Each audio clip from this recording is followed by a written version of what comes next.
할렐루야. 12월 둘째 주일 아침입니다. 귀한 예배 함께 하신 여러분 모두를 주님의 이름으로 환영합니다. 이제 마음을 정돈하시고 다 함께 기도하심으로 2020년 12월 13일 주일 예배를 하나님께 드리시겠습니다.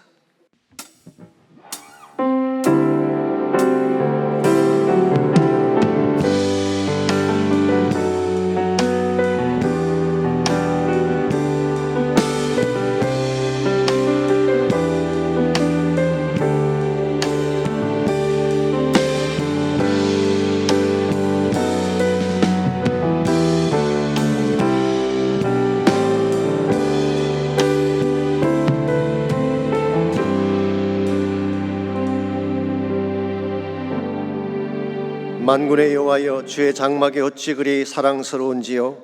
주의 집에 사는 자들은 복이 있나니 그들이 항상 주를 찬송하리이다. 주께 힘을 얻고 그 마음에 시온에 대로가 있는 자는 복이 있나이다. 그들이 눈물 골짜기로 지나갈 때에 그곳에 많은 샘이 있을 것이며 이런 비가 복을 채워주나이다. 그들은 힘을 얻고 더 나아가 시온에서 하나님 앞에 각기 나타나리이다. 아멘. 하나님 감사합니다. 이 거룩한 주일 아침 저희들을 주의 보좌 앞으로 불러주시고 전심을 다하여 예배하게 하시니 감사합니다. 예배하는 중에 시온의 대로가 일리게 하시고 하나님의 영광된 임재와 능력이 나타나는 거룩한 아침 되게 하시며 성도 한 분 한 분이 하나님을 친히 만나 뵙고 전심을 다하여 경배하는 귀한 아침 되게 하여 주시옵소서. 예수님의 이름으로 기도하옵나이다. 아멘.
참아도 한없는 하나님의 사랑 다 기록할 수 없겠네. 하나님의 크신 사랑 그 어찌 닿았을까.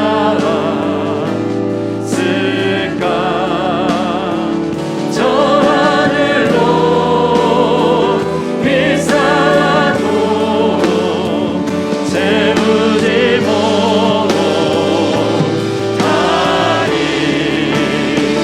하나님 크신 사랑을 증량 다 못하네.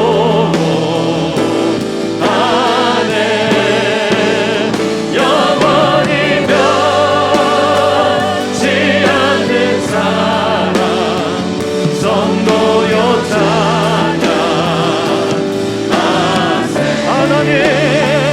하나님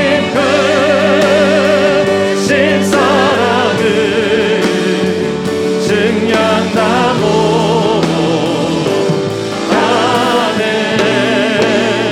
영원히 변치 않는 사랑 성도여 찬양하세.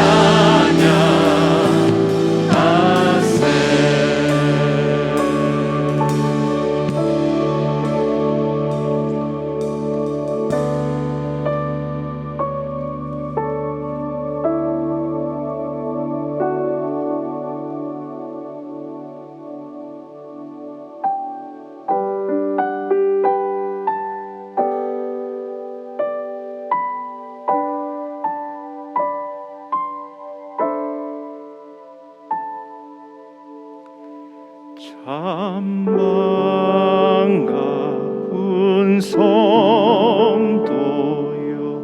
다 이리 와서 베들레헴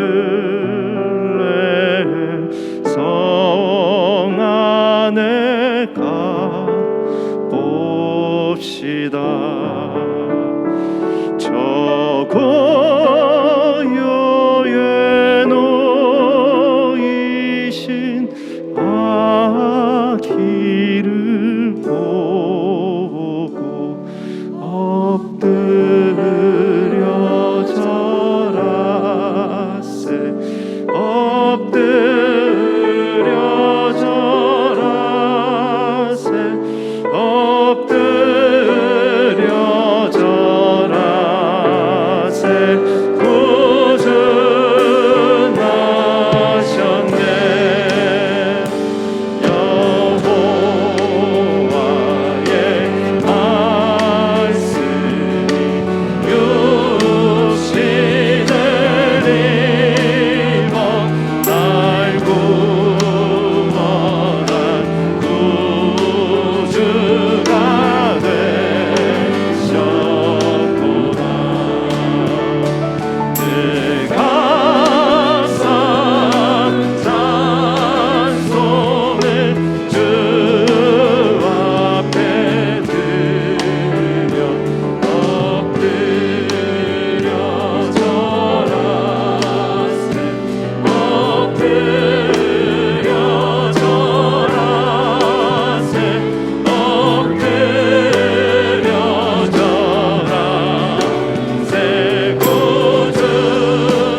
두려워하지 말라, 내가 너와 함께함이라.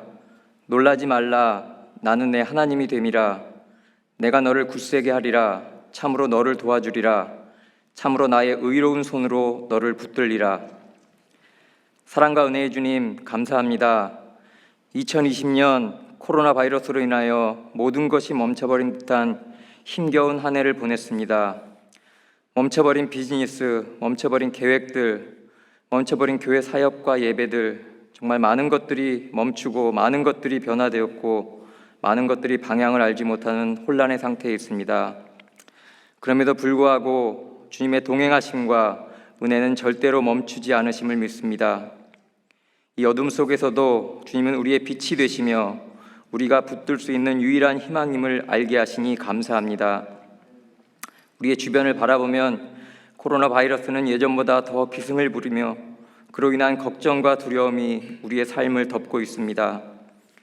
그러나 이것들을 능히 잠재울 수 있는 기쁨과 감사의 능력을 허락하시어 남가주 새누리교회 모든 성도님들이 하루하루의 삶 속에서 주님과 함께 승리할 수 있도록 하여 주시옵소서. 이 변화된 환경에 적응할 수 있는 힘을 주시고 어떠한 상황 속에서도 주님께 집중할 수 있도록 저희를 이끌어 주시옵소서. 우리를 위해 이 땅에 오신 예수 그리스도의 탄생을 기뻐하며 다시 한번 희망을 품을 수 있게 하여 주시옵소서. 이 모든 상황보다 크신 주님을 신뢰하게 하여 주시옵소서. 멈춰야만 비로소 보이는 것들이 있음을 깨닫습니다. 성도들이 함께 모여 교제하는 것이 얼마나 소중한 것들인지 깨닫고 모두 함께 모여 뜨겁게 예배하고 떡을 떼는 것이 얼마나 큰 의미였는지 이제 알 것 같습니다. 가족들과 많은 시간을 함께하며 더 사랑하고 더 이해할 수 있는 기회를 허락하심에 감사합니다. 조금 더 여유로워진 시간들로 인하여 주님과 더 많은 시간을 함께하며 소통할 수 있게 하시니 감사합니다. 어려움 속에서도 나보다 더 힘든 주변 이웃들을 돌아보고 생각하는 12월을 살게 하여 주시옵소서. 아무것도 염려하지 말고 오직 모든 일에 기도와 간구로 너희 구할 것을 감사함으로 하나님께 아뢰라. 그리하면 모든 지각에 뛰어난 하나님의 평강이 그리스도 예수 안에서 너희 마음과 생각을 지키시리라. 이러한 코로나 시대에도 전 세계 각처에서 복음 들고 나가 있는 선교사님들을 위해 기도하기 원합니다. 아팀은 선교 새벽 기도를 통하여 기도로 복음 사역에 동참케 하여 주시옵소서. 주님께서 새롭게 쓰실 2021년의 새 날들을 기대하고 고대합니다. 1년간의 움츠림에 더욱 성장하고 뜨거워진 예배를 갈망합니다. 이번 제자훈련을 통하여 길러진 96명의 주님의 참 제자들이 펼쳐나갈 새로운 사역과 헌신을 통하여 새로운 부흥을 체험케 하여 주시옵소서.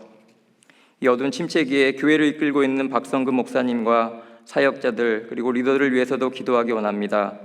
성령 충만함으로 채워주시고 이들을 격려하고 용기를 주셔서 2021년 다시금 도약할 수 있는 힘과 열정을 허락하여 주시옵소서.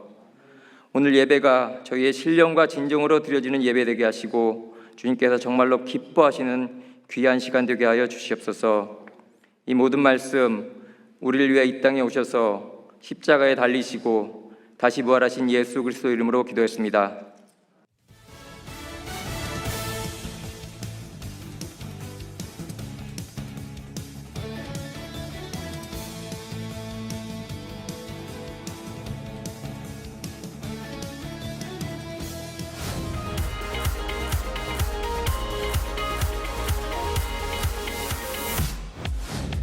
내일부터 토요일까지 라팀은 선교 새벽기도회가 미션센터 본당에서 진행됩니다.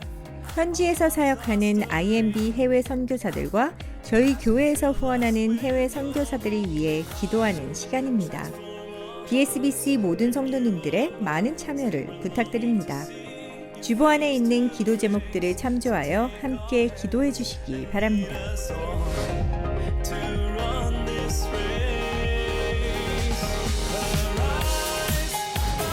하나님의 풍성한 은혜 가운데 가을 학기 온라인 제자훈련을 마쳤습니다.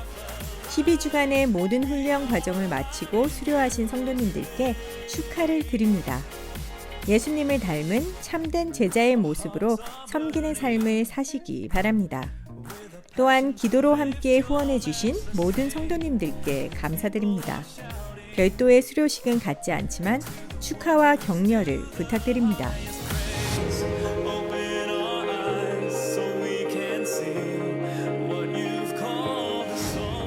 오는 12월 25일 오전 10시 30분에 성탄 축하 연합 예배를 드립니다. 이 땅에 오신 예수님을 찬양하고 감사하는 귀한 예배입니다. 이중 언어로 드리는 성탄 축하 연합 예배에 BSBC 모든 성도님들을 초대합니다. 당일 드리는 성탄 헌금은 전액 선교를 위해 사용됩니다. 양무리 식구들과 함께 참여하시기 바랍니다. 주님 안에서 행복한 한 주 보내시길 바랍니다. 오늘 귀한 주일 예배 함께 하신 여러분 모두를 다시 한번 주님의 이름으로 환영합니다. 가정에서 또 여러 처소에서 온라인으로 예배하시는 모든 분들도 진심으로 환영합니다. 광고에서 보신 것처럼 내일 새벽부터 라팀은 선교 새벽 기도회가 시작이 됩니다. 해외 선교사님들을 위한 특별 기도 주간이죠. 그래서 저희 교회에서 파송되신 해외 나가 계신 분도 있고 또 저희 교단에서 파송한 IMB에서 나가신 선교사님도 많이 계십니다. 우리 그분들을 위한 기도 시간이기 때문에 여러분 꼭 기억하시고 함께 해주시기를 바라고, 주반에 보시면은 선교사님들의 기도 제목들이 나와 있습니다. 그래서 매일 나와 있기 때문에 여러분께서 함께 매일 기도해 주시면 좋겠습니다. 아울러서 12월 25일 성탄절날 우리가 매년 드리던 것처럼 크리스마스 데이 월십 서비스가 있습니다. 여러분 기억하시고 온 가족이 함께 하셔서 찬양도 하고 또 헌신도 하시면 좋겠습니다. 제자훈련이 은혜 가운데 잘 마쳤습니다. 사실 팬데믹이기 때문에 어떡할까 참 염려를 많이 했는데 오늘 제자훈련 부장님이 줌으로도 하십시다 그렇게 말씀하셔서 했더니 참 너무 열매가 좋습니다. 어림에도 불구하고 96명이 수료를 했습니다. 이거 대단한 열매죠. 수고하신 모든 교사님들께 진심으로 감사의 말씀을 드립니다. 오는 금요일부터 어와나가 또 3주간 방학이라고 하니까 참조하시면 좋겠습니다. 우리 시간 하나님 앞에 드릴 예물을 위해서 함께 기도하겠습니다. 살아계신 하나님 감사합니다. 한 주간 저희들의 삶의 터전 가운데 함께 해주시고 팬데믹이 창궐하고 어려운 소식들이 많이 들려옴에도 불구하고 주님 안에 거하는 우리의 삶이 있게 하신 것을 감사합니다. 이 시간에 우리의 마음과 정성을 담아 소중한 것 하나님께 올려드립니다. 말씀에 순종해드리는 11조물을 축복해 주시고 또 감사의 제목들 가운데 더 많은 감사의 제목을 허락해 주시며 하나님의 복음을 위해 드려지는 선교 헌금과 또 구제와 섬김을 위해 드려진 모든 헌물을 축복해 주셔서 주의 영광 위에 바르게 쓰임받는 아름다운 물질 되게 하여 주옵소서. 모든 것 주님께 감사드리오며 예수님의 이름으로 기도하옵나이다. 아멘.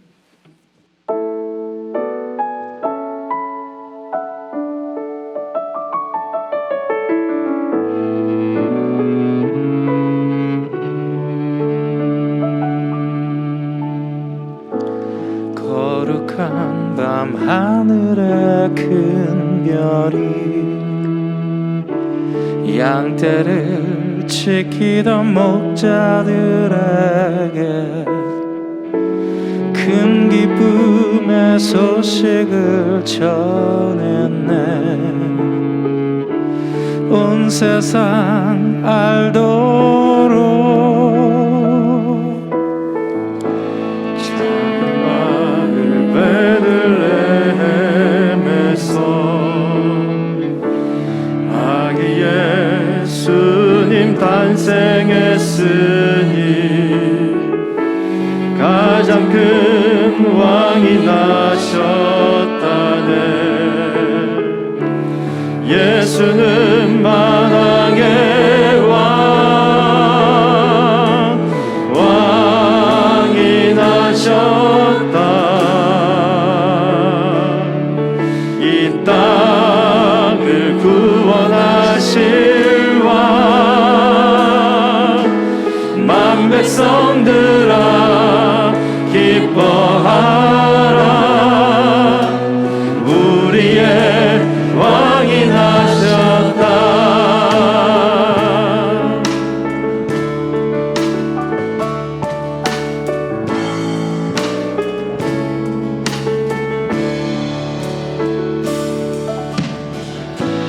그의 강한 능력의 손길이 병든 자 가난한 자들에게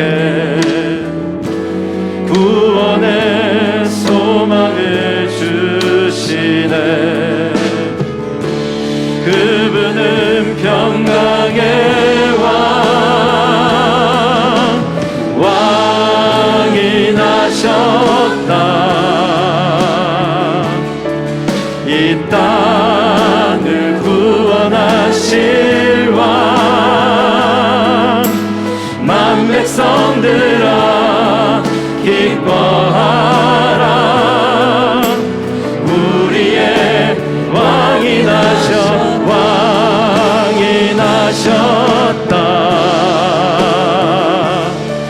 이 땅을 구원하실 왕, 만 백성들아 기뻐하라. 우리의 왕이 나셨다.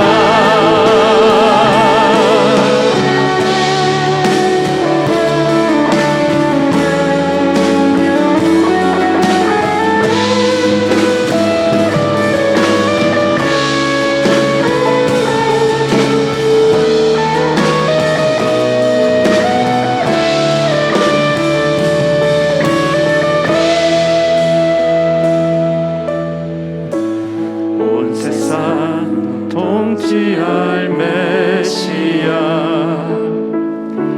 주께서 온 우주 다스리니 그 나라 영원하리라. 왕께 경배하세. 왕이 나셨다. 이 땅을 구원하실 왕, 만 백성들아 기뻐하라. 우리의 왕이 나셨다.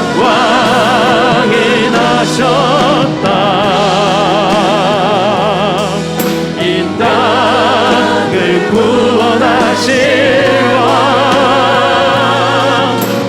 만 백성들아 기뻐하라. 우리의 왕이 나셨다.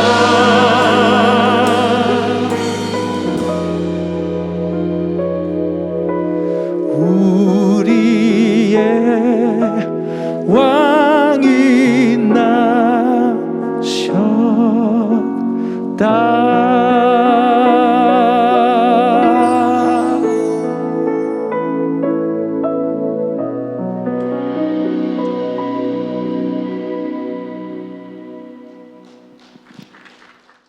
인생을 리셋하라. 호세아 2장 8절로 15절까지 말씀입니다. 곡식과 새 포도주와 기름은 내가 그에게 준 것이요, 그들이 바알을 위하여 쓴 은과 금도 내가 그에게 더하여 준 것이거늘 그가 알지 못하도다. 그러므로 내가 내 곡식을 그것이 익을 계절에 도로 찾으며 내가 내 새 포도주를 그것이 맞들 시기에 도로 찾으며 또 그들의 벌거벗은 몸을 가릴 내 양털과 내 삶을 빼앗으리라. 이제 내가 그 수치를 그 사랑하는 자의 눈앞에 드러내리니 그를 내 손에서 건져낼 사람이 없으리라. 내가 그의 모든 희락과 절기와 월삭과 안식일과 모든 명절을 패하겠고, 그가 전에 이르기를 이것은 나를 사랑하는 자들이 내게 준 값이라 하던 그 포도나무와 무화과 나무를 거칠게 하여 숲풀이 되게 하며 들짐승들에게 먹게 하리라. 그가 기고리와 폐물로 장식하고 그가 사랑하는 자를 따라가서 나를 잊어버리고 향을 살라 바알들을 섬긴 시일대로 내가 그에게 벌을 주리라. 여호와의 말씀이니라. 그러므로 보라, 내가 그를 타일러 거친 들로 데리고 가서 말로 위로하고 거기서 비로소 그의 포도원을 그에게 주고 아골 골짜기로 소망의 문을 삼아 주리니 그가 거기서 응대하기를 어렸을 때와 애굽 땅에서 올라오던 날과 같이 하리라. 아멘. 요즘 많이 등장하는 단어 중에 리셋라고 하는 단어가 있죠. 리셋이라고 하는 것은 문자 그대로 세팅을 다시 한다 그런 뜻이죠. 컴퓨터를 쓰시는 분들은 잘 아시겠지만 모든 컴퓨터에는 리셋 버튼이 있습니다. 컴퓨터를 사용하다가 프로그램이 연기든지 혹은 작동이 잘 안 될 경우에 리셋 버튼을 누르면 초기화 상태로 돌아가서 다시 시작할 수 있죠. 참으로 편리한 기능입니다. 이것이 리셋인데 과연 우리 인생도 리셋하는 것이 가능할까요? 지금까지 살아왔던 잘못된 자취나 실수들을 다 지우고 모든 것을 원점으로 돌려서 다시 시작하는 것이 가능할까요? 물론 컴퓨터처럼 리셋 버튼 하나 누르면 되는 그런 케이스는 없습니다. 그럴지라도 최소한 우리의 과거를 되돌아보면서 새로운 마음으로 인생을 시작한다면 가능할 수도 있습니다. 그래서인지 모르지만 최근에 나온 책들 가운데에 인생의 리셋에 대한 책들이 많이 있습니다. 제가 한국에서 나온 책을 보니까 퍼스널 리셋이라는 책이 있었어요. 2020년 9월 달에 발간된 것이니까 최신간이라고 할 수가 있겠죠. 그 책을 쓰신 분이 이라야라고 되어 있어서 저는 처음에 일본 분이 썼나 생각했는데 아닙니다. 문예 창작을 전공하신 한국 분입니다. 그 책의 부제가 한 번뿐인 인생, 하마터면 대충 살 뻔했다. 그런 부제를 담고 있습니다. 인생을 좀 더 잘 살고 다시 시작하고 싶은 사람들을 위해 만든 자기 개발서인 것을 알 수가 있습니다. 내용을 소개하면 대충 이런 것입니다. 인생을 리셋하려면 첫 번째로 나를 일으켜 세우라. 자기 충전이죠. 두 번째로 나를 사랑할수록 길이 열린다. 자기 관리라고 할 수가 있습니다. 세 번째로 좋아하는 일에 시간을 쓰라. 시간 관리죠. 네 번째로 어떻게 원하는 것을 얻는가. 목표 관리입니다. 다섯 번째로 좋은 관계가 괜찮은 인생을 만든다. 인간 관리라고 할 수가 있습니다. 다 좋은 내용들이고 또 번뜩이는 인사이트가 없는 것은 아니었습니다. 그럼에도 불구하고 과연 이와 같은 시도만으로 인생을 리셋할 수 있을까라는 생각이 저에게 들었습니다. 왜냐하면 우리 인간이 가진 근본 문제가 죄라는 문제인데 죄로 망가진 인생이 이와 같은 노력만으로 새롭게 될 수가 없기 때문에 그렇습니다. 조한 비비에가 쓴 은혜라는 책이 있습니다. 그게 보게 되면 인간 스스로 자신을 새롭게 하는 것이 얼마나 힘든 것인지에 대한 예화 하나가 소개가 되어 있습니다. 상습적으로 절도 행각을 하던 사람이 있었습니다. 되풀이되는 절도 행각 때문에 옥살이를 많이 했습니다. 지난 25년 동안 5번이나 감옥을 다녀왔는데요. 매번 죄목이 편의점 무장 강도였습니다. 그는 풀려나도 또다시 범죄를 저지르기 때문에 결국 종신형을 받고 감옥에서 남은 평생을 보내야 했습니다. 그런데 어느 날 의사 한 분이 기가 막힌 신약 하나를 개발을 했습니다. 이 약은 먹기만 하면 도벽이 떠나가는 그런 약이었습니다. 그 사람이 그 약을 복용하고 드디어 절도를 하던 도벽에서 해방이 되었습니다. 이것을 본 정부 관리가 그를 가석방시켜주고 새 삶을 살도록 허락해 주었어요. 더구나 좋은 일자리도 구해주고 성실하게 살도록 잘 도와주어서 이제는 방세도 자기 돈으로 낼 수 있게 되고 음식과 의복도 자기 돈으로 사고 생필품도 넉넉히 살 수 있는 그런 여건이 됐습니다. 근데 문제가 하나 생겼습니다. 시간이 지나는 동안에 그 의사가 만들었던 약의 효능이 떨어지기 시작하는 것입니다. 어느 날 감옥에서 사귀었던 옛날 친구가 찾아와서 한마디 던졌습니다. 전과자죠. 쉽게 말하면 나랑 같이 은행을 한번 털자. 그러면 날마다 이런 일을 하지 않고도 죽는 날까지 마음껏 즐기며 호랍게 살 수가 있어. 이 한마디 말에 잊었던 옛날의 도벽이 다시 되살아나서 은행 강도에 참여하게 되고 그 다음날 체포가 되어서 다시 평생을 감옥에서 보낸다는 그런 스토리였습니다. 우리가 인생을 리셋하려고 할 때 인간의 노력이 필요하긴 하죠. 그러나 그것만으로 우리 인생이 새롭게 되지는 않습니다. 왜냐하면 우리의 마음을 붙잡고 있는 죄악의 힘이 생각보다 크기 때문에 그런 것입니다. 그러므로 제가 결론부터 말씀을 드리자면 우리 인생을 리셋할 수 있는 분은 하나님 한 분밖에 없습니다. 그분만이 우리의 창조자이시고 그분만이 우리를 새롭게 할 능력을 가지신 분이기 때문에 하나님 한 분만이 우리 삶을 새롭게 만들 수가 있는 것입니다. 이런 면에서 여러분과 제가 참된 인생의 리셋을 원한다면 우리의 잘못된 삶을 청산하고 하나님께로 돌아가는 길밖에 없습니다.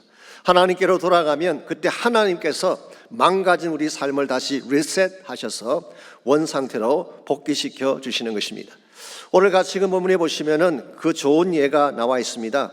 오늘 본문의 말씀은 이스라엘과 깨어진 관계를 다시 복원하기를 원하시는 하나님의 심정에 대해서 다루고 있습니다. 우리가 함께 읽지 않았지만 1절 말씀을 잠깐 보시면 너희 형제에게는 암미라 하고 너희 자매에게는 루하마라 하라. 사실 이 말씀은 지난주 다루었던 1장의 결론 부분이기도 하고 동시에 2장을 여는 서론이기도 합니다. 이게 암미와 루하마, 즉 앞에 붙어있던 로가 빠졌죠. 이 LO 히브리 말로 이 부정접두어인 로가 들어가게 되면 없다는 뜻인데 그것을 뺀 것입니다. 그러므로 너희들이 다시 my people, 나의 백성이 되고 너희들이 다시 my beloved, 나의 사랑하는 자가 되었다, 그런 뜻입니다. 사실 이것이 하나님이 마음속에 품고 있는 진짜 마음이죠. 할 수만 있다면 다시 그들을 하나님의 백성을 삼고 할 수만 있다면 다시 그들을 사랑해서 함께 교제하며 사는 것이 하나님의 마음이었습니다. 그런데 무엇이 문제였나요? 이스라엘 백성들의 근본 마음은 아직도 바뀌어지지 않았다는 데 문제점이 있습니다. 그래서 2절을 보시면 너희 어머니와 논쟁하고 논쟁하라. 그는 내 아내가 아니요 나는 그의 남편이 아니라 그가 그의 얼굴에서 음란을 제하게 하고 그 유방 사이에서 음행을 제하게 하라 그랬습니다. 여기서 어머니는 이스라엘 나라를 말하는 것입니다. 그리고 너희는 그 백성을 말하는 것입니다. 이스라엘 나라 전체가 음란을 행함으로 더 이상 하나님이 그들의 남편 될 수 없음을 선포한 것입니다. 그러므로 너희들이 어머니와 논쟁을 해야 된다. 여기 논쟁한다는 말의 뜻은 알교한다는 뜻이 아니라 법적 투쟁을 하라, 그런 뜻입니다. 즉 하나님이 이스라엘 백성과 같이 갈 수 없는 법적인 관계가 되었으니까 너희들도 더 이상 음행에 참여하지 말라, 그런 뜻입니다. 그러면서 5절을 보시게 되면 그가 이르기를, 여기서 그는 이스라엘을 말합니다. 나는 나를 사랑하는 자들을 따르리니 그들이 내 떡과 내 물과 내 양털과 내 삶과 내 기름과 내 술을 내게 준다 했음이라고 했습니다. 이 그녀가 따르는 사랑하는 자들, my lovers, 영어 성경 그렇게 번역이 되어 있어요. 이 이스라엘 백성이 따르던 my lovers, 그들이 따라다니던 사랑하는 자가 누구를 말할까요? 바알을 말하는 것입니다. 그런데 오늘 본문이 복수로 되어 있는 것을 보니까 아마도 다양한 이방 신들을 뜻할 수도 있겠습니다. 이스라엘 민족은 이들이 자기들을 먹여 살린다고 말하고 있습니다.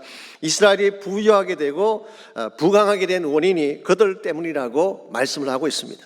여러분, 이게 과연 합당한 말일까요? 하나님 때문에 자유민족이 된 그들이, 하나님 때문에 여기까지 온 그 백성이 이제는 모든 것이 바알 때문이다 라고 선포하면서 바알과 사랑에 빠진 것입니다. 이와 같은 상황을 하나님 어떻게 용납하시겠습니까? 그래서 9절에서 11절까지를 보시면 여기에 대한 하나님의 반응이 나와 있습니다. 먼저 9절을 보시게 되면 하나님이 주신 모든 축복을 환수하시겠다, 주었던 모든 것을 빼앗아 가시겠다 말씀하셨고, 10절을 보시면 그들을 모든 수치 가운데에 드러나게 하시겠다 그렇게 말씀하셨고, 11절을 보게 되면 모든 희락과 명절을 폐지시키겠다. The Message Bible은 The party time is over, 잔치는 끝났다 그렇게 번역을 했어요. 13절을 보시면 나를 잊어버리고 바알을 섬긴 날수대로 그들에게 징벌을 주리라. 이것이 엄행한 민족을 향한 하나님의 준엄한 심판 메시지라고 할 수가 있습니다. 그러나 과연 이것이 하나님의 본심이었을까요? 그건 아니라는 것입니다. 우리가 잠깐 14절을 보시게 되면요, 사실 14절 말씀이 굉장히 중요한 내용을 다루고 있는 것인데요, 보게 되면 하나님 본심이 그렇지 않다는 사실을 14절과 15절을 통해서 우리에게 소개합니다. 14절, 그러므로 보라 내가 그를 타일러 그친들로 데리고 가서 말로 위로하리라 그랬어요. 이 타이른다는 이 표현은 옛날 번역은 개요하여 그렇게 번역했는데요, 설득한다 그런 의미를 갖고 있습니다. 하나님 이스라엘 백성을 강권적으로 데려나가는 것이 아니라 이 마음을 잘 타일러서 함께 그친들로 나가자 그렇게 말씀한 것입니다. 여기서 말하는 그친들은 광야, 윌더니스를 말합니다. 그리고 많은 성경 주석가들이 이 광야는 이스라엘 민족이 처음 애굽에서 나왔을 때에 하나님과 40년을 함께했던 그 장소로 해석을 하고 있습니다. 이 광야가 비록 거칠고 척박한 땅이긴 하지만 이 광야야말로 하나님 이스라엘 백성을 처음 만나서 교제했던 첫사랑의 장소였기 때문에 하나님은 이곳에서 그들과 다시 관계를 시작하자 그렇게 말씀한 것입니다. 그래서 우리 유진 피터스 목사님이 중심이 돼서 번역한 The Message 바이블을 보게 되면 14절을 이렇게 번역을 해놓았어요. 이제 내가 할 일을 밝히는데 나는 모든 것을 다시 시작하고 싶다. And now here's what I'm going to do. I'm going to start all over again. 내가 다시 너희들과 시작하고 싶다. 어디에서? 광야에서. 그래서 The Message 바이블은 이 광야를 우리가 첫 데이트를 했던 곳이라 그렇게 번역한 것을 볼 수가 있습니다. 저는 여기에 하나님의 진정한 심정이 잘 나타나 있다고 생각을 합니다. 비록 이스라엘 민족이 더럽혀졌어요. 몸도 더럽혀지고 마음도 더럽혀졌어요. 많은 부분이 상하고 깨어지고 부서지긴 했지만 나에게로 돌아오라. 그러면 다시 시작하고 싶다. 이게 하나님의 본심인 것입니다. 오늘 여러분과 저를 향하신 하나님의 본심도 마찬가지라고 생각합니다. 우리 가운데 망가지지 않는 인생이 있나요? 더럽고 누추하지 않게 살아온 사람이 있습니까? 실패와 후회의 흔적을 가지지 않은 인생이 어디 있나요? 우리 모두는 다 깨어지고 망가진 존재인데 하나님이 우리 인생을 리셋하셔서 다시 시작하고 싶다 그렇게 말씀하고 계세요. 저는 여기에 소망이 있다고 생각합니다. 이것이야말로 성경이 말하는 복음이라고 생각합니다.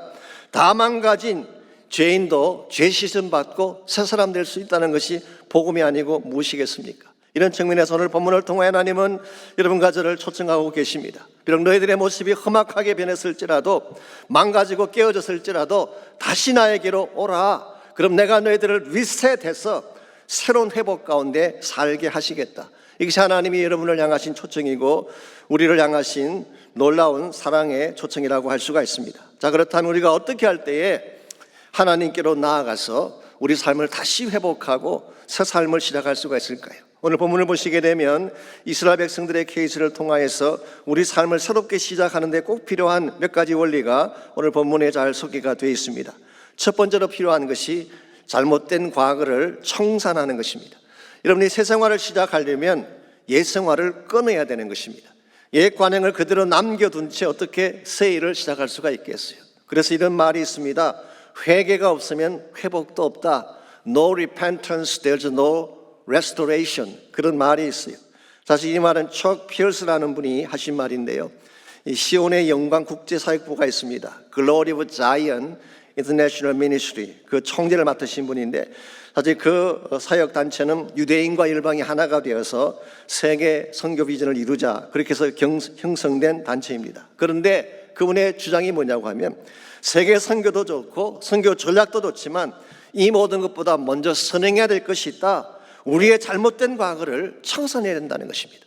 회개하지 아니하고 어떻게 비전이 성취가 될 수가 있고 하나님 나라가 이루어질 수가 있느냐? 회개가 우선돼야 된다. 그런 말씀하셨어요. 저는 일리가 있다고 생각을 합니다. 오늘 본문에 기록된 이스라엘 백성의 케이스도 마찬가지예요.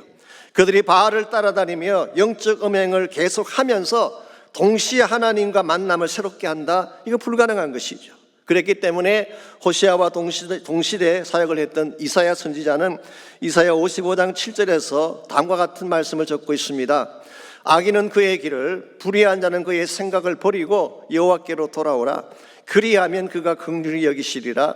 우리 하나님께로 돌아오라. 그가 너그럽게 용서하시리라 그랬어요. 이 말씀 속에 두 가지 중요한 키워드가 나오죠. 버리고 오라는 말과 돌아오라는 말입니다. 이 돌아오라고 하는 것은 히브리 말로 숲, 이 숲이라고 하는 것이 구약 성경에 나오는 회개를 표현하는 대표적인 단어입니다. 신약에서는 메타노이아라는 단어를 썼죠. 구약에서는 숲이라는 단어가 돌이킨다 그런 뜻인데 쉽게 표현하면 방향을 턴하는 것을 말하는 것입니다. 우리 페이트에서 늘 강조했던 턴, 이 방향을 돌리는 것을 의미하는 것입니다. 자, 방향을 턴하려면 반드시 전제해야 될 것이 있는데 그게 뭘까요? 버리고라는 단어입니다. 악한 길을 버리고 불의한 생각을 버려야지 턴에서 돌아올 수 있는 것이지 과거의 관행을 그대로 둔 채 어떻게 돌아올 수가 있겠어요? 오늘 여러분과 제가 정말 새 삶을 살기를 원한다면 과거의 잘못들을 처리를 해야 돼요. 끊을 것은 끊고 잘못된 것은 뉘우치고 회개를 해야지 우리 인생을 새롭게 시작할 수가 있는 것입니다. 오래전에 제가 김정근 목사님이 설교하시는 중에 이런 말씀을 들었던 기억이 있습니다. 한 여학생이 목사님을 찾아와서 상담을 했습니다. 어떻게 하다 보니까 교수님과 사랑에 빠졌다는 것입니다. 그 교수님은 가정을 둔 사람인데 결국 불륜을 저지르게 된 것입니다. 이렇게 되니까 공부도 잘 안 되고 삶도 엉망진창이 되고 마음 힘들어 견딜 수가 없으니까 좀 도와주십시오, 기대해 주십시오, 그런 내용의 상담이었습니다. 그때 김 목사님이 쉬운 방법이 있다, 빨리 가서 교수와 관계를 끊으라, 그렇게 충고를 했어요. 그랬더니 그 여학생이 말하기를 그건 할 수가 없대요. 교수님과의 관계는 끊지 아니하고도 이 고통에서 벗어날 수 있도록 기도해달라. 여러분, 이게 과연 가능할까요? 그래서 김 목사님이 주신 말씀이 그건 마치 비수를 가슴에 꽂은 채 칼을 뽑지 않고 병을 고쳐달라고 요청한 것과 똑같다. 먼저 가슴에 박힌 칼을 뽑아야지 치유도 가능하지 않겠느냐. 그래서 나중에 그 자매가 자기 잘못을 뉘우치고 관계를 청산한 후에 새 삶을 시작했다는 그런 말씀을 제가 들은 적이 있습니다. 여러분이 정말 새 생활을 원한다면 과거를 청산해야 되는 것입니다. 이제 2020년도가 거의 다 지나가고 새해가 다가오지 않습니까? 우리의 잘못된 관행을 끊지 아니하면요, 해가 바뀌어도 마찬가지입니다. 문제는 그대로 남아있는 것입니다. 그러므로 우리가 정말 새 삶을 살기를 원한다면 하나님이 기뻐하지 않는 관행들을 다 끊어야 돼요. 불신앙도 끊어야 되고 하나님 무시하며 살았던 우리의 삶도 끊어야 되고 부정직하게 잘못되게 살았던 모든 삶들을 십자가 앞에 가지고 나가서 자복하고 청산을 해야지 새 삶을 시작할 수가 있는 것입니다. 여러분, 가정의 문제를 회복하는 것도 마찬가지입니다. 우리의 가정에서 배우자들에게, 자녀에게 잘못 행했던 관습이 있다면 끊어야 되는 것입니다. 막말하고 상처 주고 무관심하고 무책임하게 살았던 우리의 모습 그대로 둔 상태에서는 절대로 가정이 회복될 수가 없는 것입니다. 이런 면에서 우리가 정말 우리 인생을 리셋해서 새롭게 변화되기를 원한다면 첫 번째 해야 될 것이 과거의 잘못을 청산하는 것입니다. 두 번째로 해야 될 일이 베푸신 은혜를 인식하는 것입니다. 우리가 인생을 리셋하려면 과거의 잘못도 처리해야 되지만 우리에게 베푸신 하나님의 은혜도 기억을 해야 되는 것입니다. 즉 단순히 돌아오는 것만으로 충분하지가 않다는 뜻이에요. 하나님의 은혜 앞으로 나아와서 하나님의 은혜를 누려야지 참된 회복이 시작이 되는 것입니다. 그래서 8절 말씀 보시면은 이 8절은 이스라엘 백성이 착각했던 사실 하나를 소개해 주고 있습니다. 곡식과 새 포도주와 기름은 내가 그에게 준 것이요 그들이 바알을 위하여 쓴 은과 금도 내가 그에게 더하여 준 것이거늘 그가 알지 못하도다. 이게 내가 누구를 말할까요? 하나님을 말하는 것입니다. 하나님이 이스라엘 백성에게 곡식도 주고 새 포도주도 주고 기름도 주었다. 심지어 그들이 바알을 위해 사용했던 은과 금도 하나님이 주신 것인데 그들이 알지 못했다는 것입니다. 이스라엘 민족은 착각을 했습니다. 자기들이 잘 먹고 잘 살게 된 이유가 바알 숭배 때문이라고 생각을 했어요. 그래서 많은 곡식을 거두고 새 포도주를 마시게 되고 기름진 것을 먹게 되니 모든 것이 바알을 숭배했기 때문이다. 그들은 그렇게 생각을 했어요. 그래서 12절을 잠깐 보시면은 이런 표현이 나옵니다. 그가 전에 이르기를 이것은 나를 사랑하는 자들이 내게 준 값이라 그랬어요. 즉 이스라엘 백성이 따라다녔던 사랑하는 자들, 라벌스, 그들이 이스라엘에게 준 값이래요. 이걸 쉽게 표현하면은 매춘의 대가다 그런 뜻입니다. 그들이 엄행을 행함으로 말미암아 이 바알 숭배를 함으로 말미암아 그들이 받게 된 대가, 그런 뜻을 말하는 것입니다. 이런 면에서 정말 이스라엘 백성은 하나님의 은혜를 저버리고 하나님을 제외시키고 오히려 바알을 숭배하고 바알과 짝하게 살았던 민족이라고 부를 수가 있습니다. 오늘 여러분과 제가 인생을 바르게 살려면요, 나에게 주어진 모든 것이 하나님의 은혜라는 사실을 깨달아야 돼요.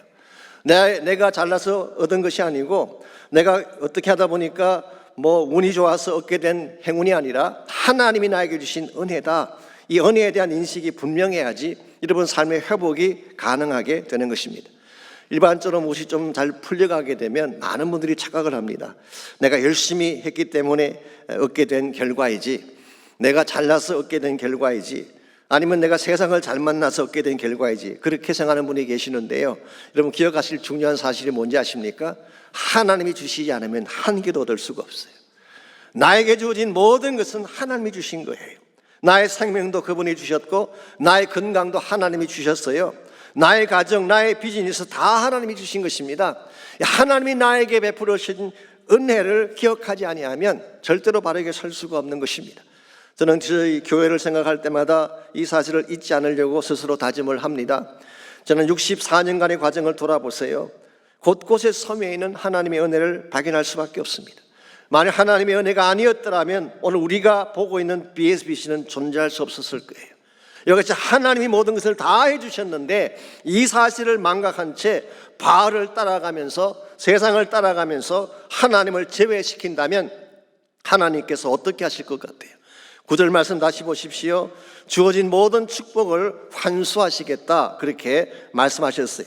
곡식도 도로 찾아버리겠고 새 포도주도 다시 찾겠고 너희들을 가릴 수 있는 털과 삶도 다 빼앗아 버리리라.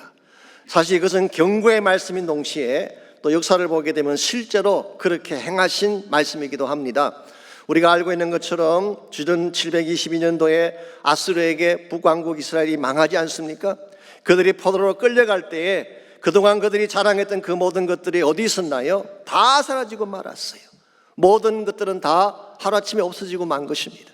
오늘 하나님이 주신 것을 인정하지 아니하고 세상을 바라보고 바알을 바라보게 되면 우리는 가진 것 빼앗길 수 있게 되고 하나님을 떠날 수 있게 되는 것입니다.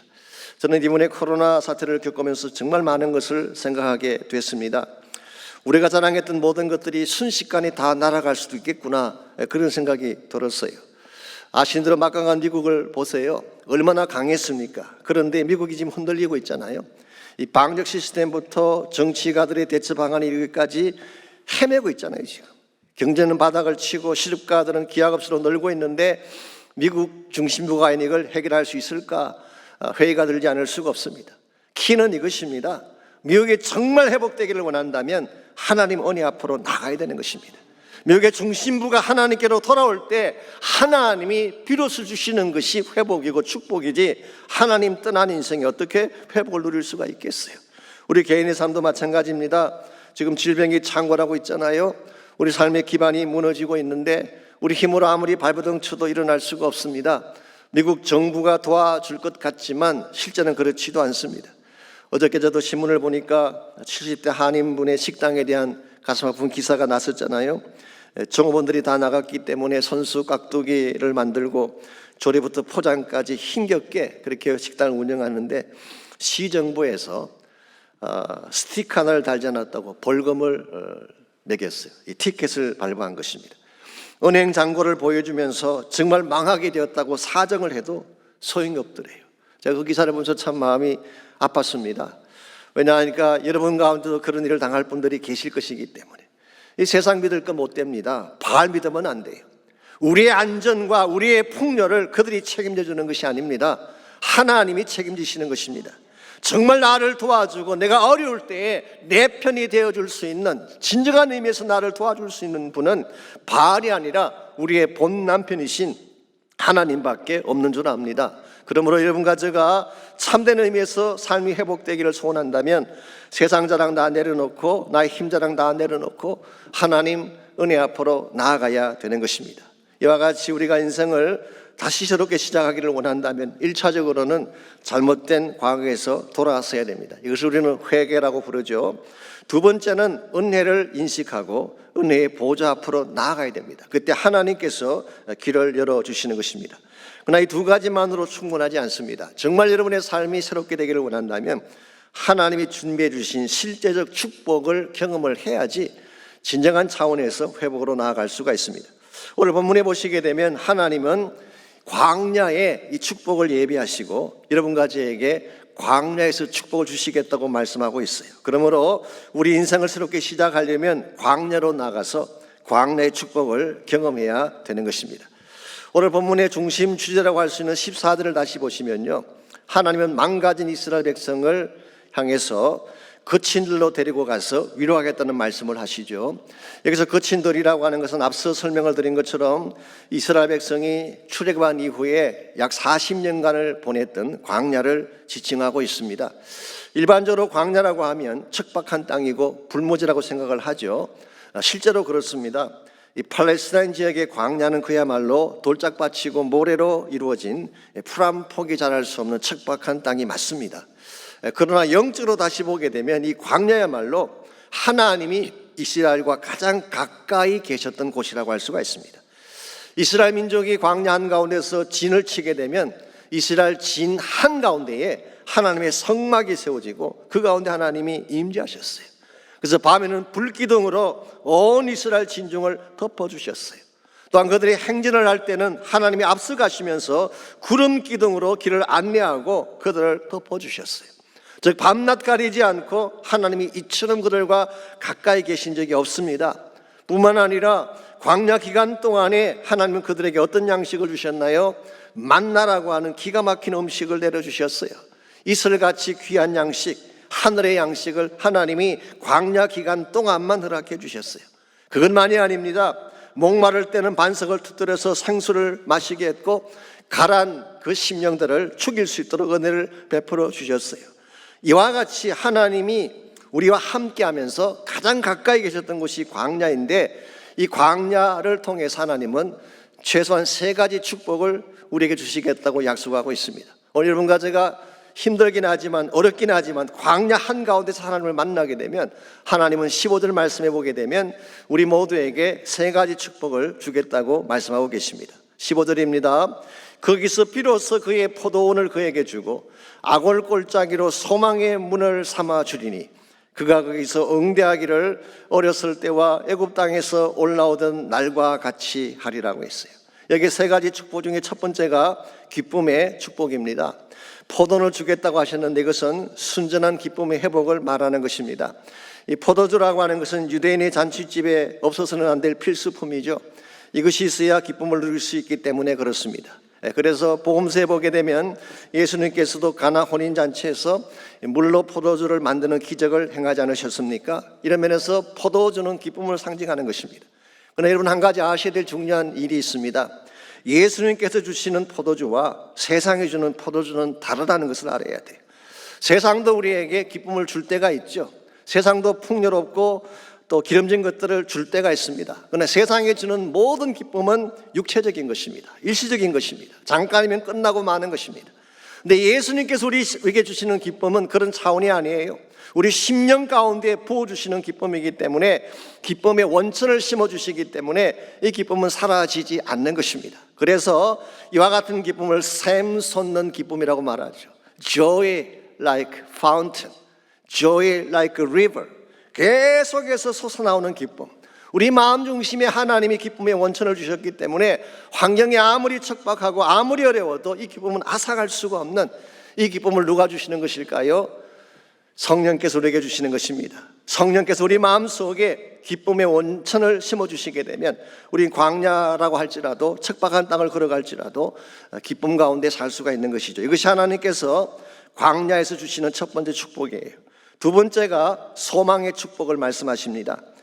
오늘 본문을 보시면은 아골 골짜기로 소망의 문을 삼아주겠다는 표현이 나오죠. 여기는 아골 골짜기가 어떤 곳을 말할까요? 여호수아 7장에 보시게 되면 아간이라고 하는 사람이 범죄를 했을 때에 이스라엘 민족이 다 그 아간을 중심에 놓고 돌로 쳐서 죽이고 그게 돌 무더기를 쌓았습니다. 그 돌 무더기 쌓은 그곳을 아골 골짜기라고 불렀죠. 그러므로 이것은 저주의 장소이면서 죽음의 장소이면서 패배를 상징하는 수치의 장소라고 할 수가 있습니다. 이 아골이라는 이름 자체가 무슨 뜻인가요? 아, 골이 아프다. 그래서 괴롭다 그런 뜻이에요. 트러블. 이와 같이 고통스러운 곳, 정말 골이 아플 정도로 트러블이 가득 찬 그곳을 소망의 문을 여시겠대요. 여기에다가 gateway to the hope, 소망을 향하는 문을 여시겠다고 말씀합니다. 이건 굉장한 어메이징한 은혜가 아닐 수가 없습니다.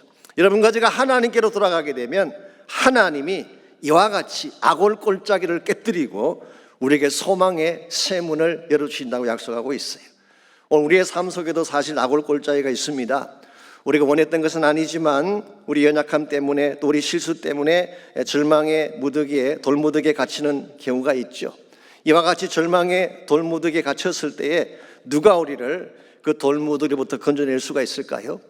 이 나훈아 씨가 부른 노래처럼 태스 형 세상이 왜 이래, 왜 이렇게 사는 게 힘들어, 이렇게 절규한다고 태스 형이 와서 구해줄까요? 나훈아가 말하는 태스는 소크라테스를 말하는 거 아시죠? 이 태스 형도 사실 인생을 고민하다가 세상을 떠난 한 인간에 불과합니다. 그러므로 어느 누구도 죽음과 절망의 돌무더기에서 우리를 건져낼 자가 없는데 유일하게 한 분, 그분이 바로 예수 그리스도십니다. 그분은 실제로 절망의 무덤에 갇혔다가 그 무덤을 깨뜨리고 다시 살아나신 유일한 능력자이기 때문에 예수님만이, 부활하신 예수님만이 여러분의 악올 골짜기를 깨뜨리고 악올을 덮고 있는 돌무더기를 다 깨뜨려버리고 새 소망의 문을 열어주는 것입니다. 그러므로 여러분께서 하나님께로 돌아와야지 닫혀있는 문이 열리게 되고 절망이 변화해서 소망이 되는 것입니다. 세 번째로 말씀하신 축복이 찬양의 축복입니다. 14절 마지막 파트를 보시기 바랍니다. 그가 거기서 응대하기를 어렸을 때와 애굽 땅에서 올라오던 날과 같이 하리라. 그가 응대하기를 그랬는데 여기서 말하는 그는 이스라엘 백성을 말합니다. 영어 성경은 she will respond. 일반적으로 나라는 여성으로 표현을 많이 하죠. 또 철치도 여성으로 표현하잖아요. 그래서 she will respond. 이것은 이스라엘 백성이 보이는 반응을 말하는 것입니다. 그들이 어떻게 반응을 보이냐고 하면 어렸을 때 애굽 땅에서 올라오던 날과 같은 반응을 보이겠다. 이 반응의 실제적 내용이 뭘까요? 출애굽기 15장에 보시면은 이스라엘 백성이 홍해를 건넌 직후에 모세와 함께 불렀던 유명한 노래가 나옵니다. 그래서 우리는 모세의 노래라고 지칭을 하죠. 그 노래는 그들을 구원하고 건져내신 하나님을 향한 찬양의 노래였습니다. 15장 2절을 보면 이런 말씀이 나옵니다. 여호와는 나의 힘이요 노래시며 나의 구원이시다. The Lord is my strength, my song, and my salvation. 여호와 하나님이 나의 힘이 되시고 나의 노래가 되시고 나의 구원이 되신다. 이게 사실은 모든 하나님 백성이 불러야 될 찬송의 주제라고 할 수가 있습니다. 그랬는데 이스라엘 백성은 이 노래를 잊어버렸어요. 왜 그랬을까요? 세상을 노래하고 바알을 노래하다 보니까 하나님 찬양하는 것을 잊어버린 것입니다. 이와 같이 노래를 잊어버린 백성을 향해서 참된 의미에서 심령 깊은 곳에서 울려나오는 찬양을 상실한 그 백성에게 하나님은 이렇게 말씀하십니다. 너희들이 그 옛날 나를 향해 순전한 마음으로 불렀던 그 노래 다시 부를 날이 올 것이다. 이게 바로 찬양의 회복에 대한 약속이라고 할 수가 있습니다. 여러분, 이와 같은 것이 여러분과 저를 향하신 하나님의 본심이에요. 하나님, 우리가 실패 현장에서 고통하며 사는 것 원치 않습니다. 우리가 절망 속에 빠져서 갈 바를 알지 못한 채 헤매이는 것도 원치 않습니다. 하나님께로 돌아와서 이 모든 것들을 다 회복하고 새롭게 살기를 원하는 것, 이게 하나님의 본심이라고 할 수가 있습니다. 그러므로 정말 잘못 살아온 지난 세월을 지우고 다시 인생을 리셋하기를 원하신다면 주님께로 돌아와야 합니다. 그리고 그분만이 당신의 모든 잘못된 과거를 씻어주실 수 있는 분이기 때문에 주님의 십자가 앞에 나가셔서 우리의 모든 죄를 다 토로하고 우리의 과거를 씻음받아야 돼요. 뿐만 아니라 그분께 나아가게 되면 악올골짝 같은 우리의 삶 속에 새 소망의 문을 열어주셔서 어떤 절망도 깨뜨릴 수 있도록 힘을 주시는 것입니다. 무엇보다도 우리가 그분께 나아가게 되면 그분을 노래해야 될 참 이유를 알게 하셔서 진정한 차원의 찬양이 터져나오게 하는 것입니다. 혹시 여러분 가운데 아직도 주님을 떠난 가운데 있으면서 돌아오지 않는 분이 혹시 계신다면 아직도 늦지 않았습니다. 주님께로 꼭 돌아오시기를 바랍니다. 그분의 십자가를 붙잡고 지난 세월의 아픔과 상처를 다 지워버리고 이제는 새로운 사람으로 변화되어져서 하나님 위해, 하나님의 영광 위에 살 수 있도록 여러분 자신을 결단하고 드릴 수 있기를 바랍니다. 미국의 찬송가 작가 중에 윌리엄 컬크 페이트릭이라고 하는 찬송가 작가가 있습니다. 이분은 1850년대 중반이죠. 이 필라델피아의 와턴 스트리트에 있는 감리교회에서 찬양 인도를 하고 또 주일학교를 가르치는 교사로 섬기던 그런 분입니다. 한 번은 감리교단에서 주최하는 부흥 집회가 있어서 이분에게 찬양을 좀 맡아달라고 하는 그런 의뢰가 왔어요. 그 당시는 천막에서 주로 집회를 했고 또 음악을 하는 여러 사람들을 이렇게 리크루트해서 함께 찬양을 인도하곤 그랬습니다.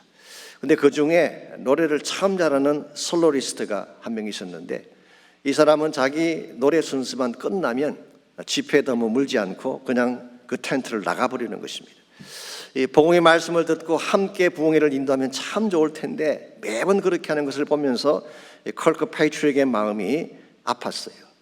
저 영혼이 무슨 문제가 있길래 왜 좋은 이 집회를 자꾸 놓치고 떠나가는가. 그래서 그때부터 그 사람을 위한 기도가 시작되었다고 합니다. 하나님, 나는 저 영혼의 상황을 모릅니다. 그런데도 제 마음이 아프네요. 저 영혼을 도울 수 있도록 나를 사용해 주십시오. 그가 간절하게 기도하는 중에 하나님을 떠나 혼자 힘겹게 방황하는 그 사람의 모습이 눈에 들어왔고 그가 다시 주께로 돌아오는 그런 환상을 보게 됩니다. 여기에 영감을 얻어서 그가 지었던 유명한 찬송이 있습니다.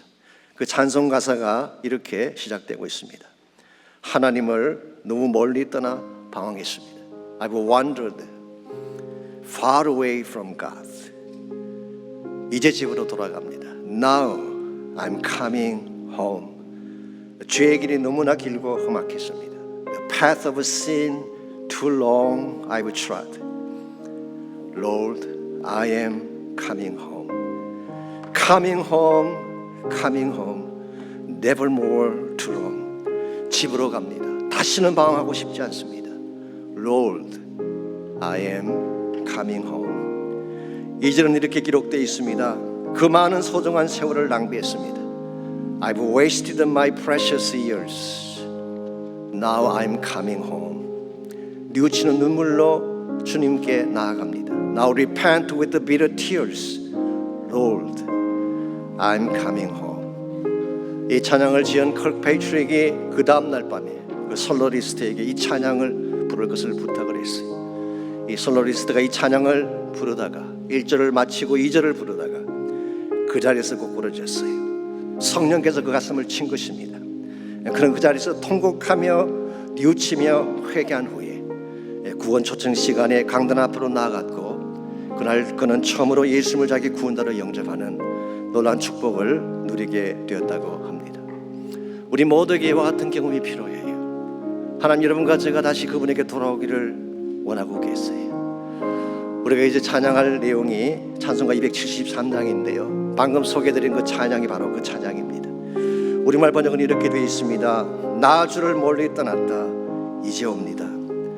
나 죄의 길에 시달려 이제 옵니다. 그 귀한 세월 보내고 이제 옵니다. 나 뉘우치는 눈물로 주에 옵니다. 이 병든 마음을 고치려고 이제 옵니다. 큰 힘과 소망 바라고 주에 옵니다. 나 바랄 것이 무엇인가? 우리 주 예수 날 위해 돌아가심만 믿고 옵니다. Coming home, coming home.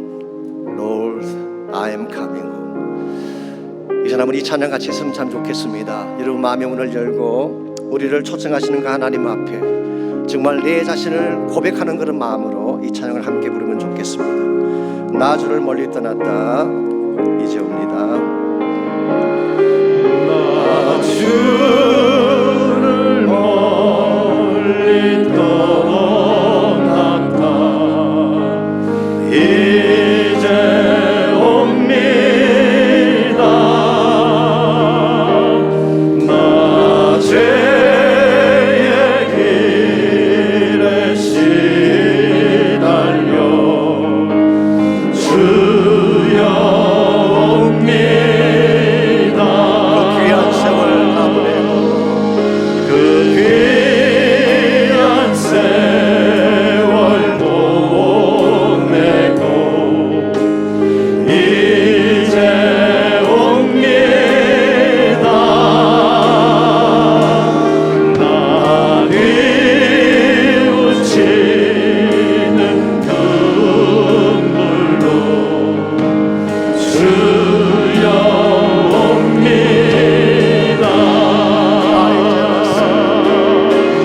나 이제 왔으니 내 집을 찾아 주여 나를 받으사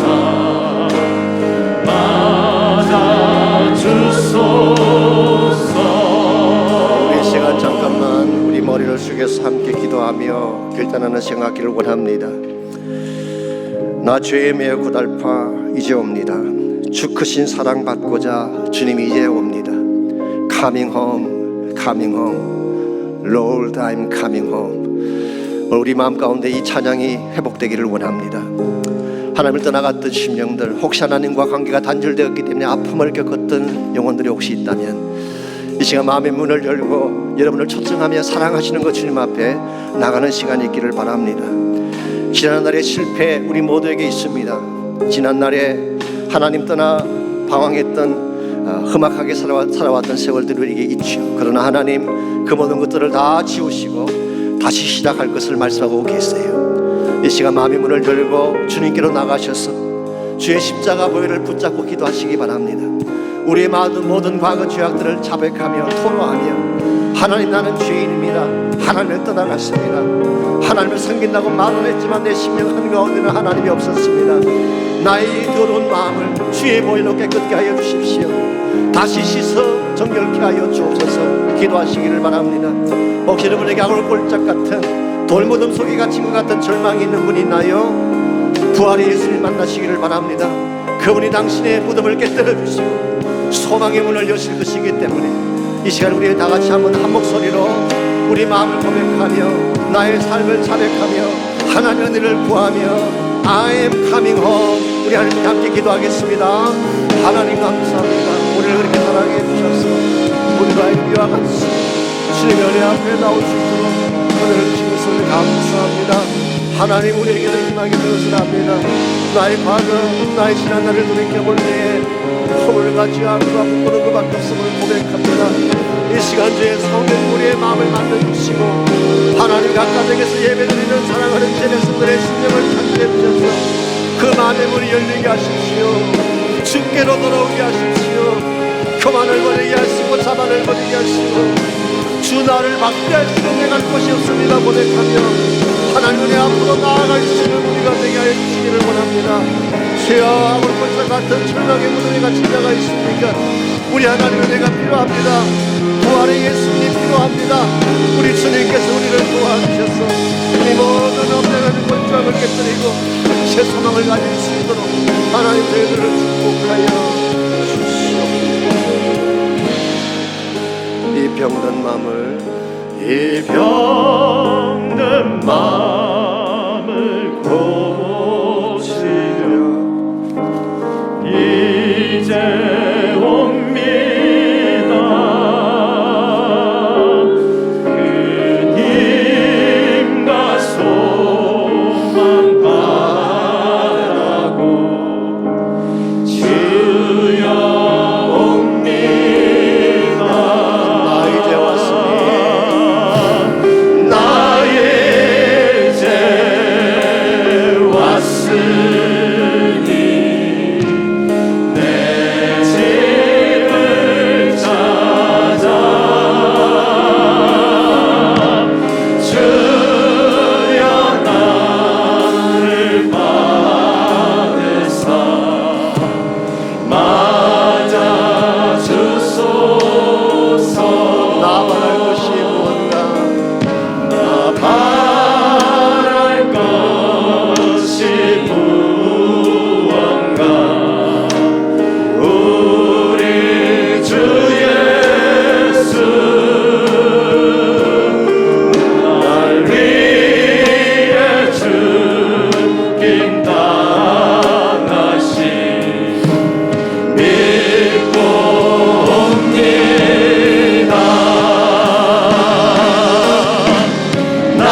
하나님 감사합니다. 하나님 멀리 떠나갔던 탕자와 같은 우리를, 타락하고 깨어지고 망가진 우리를 하나님 부르셔서 다시 새롭게 변화시켜 주시고 하나님 백성답게, 사랑받는 백성답게 주의 영광 위에 살도록 은혜 주신 것을 감사합니다.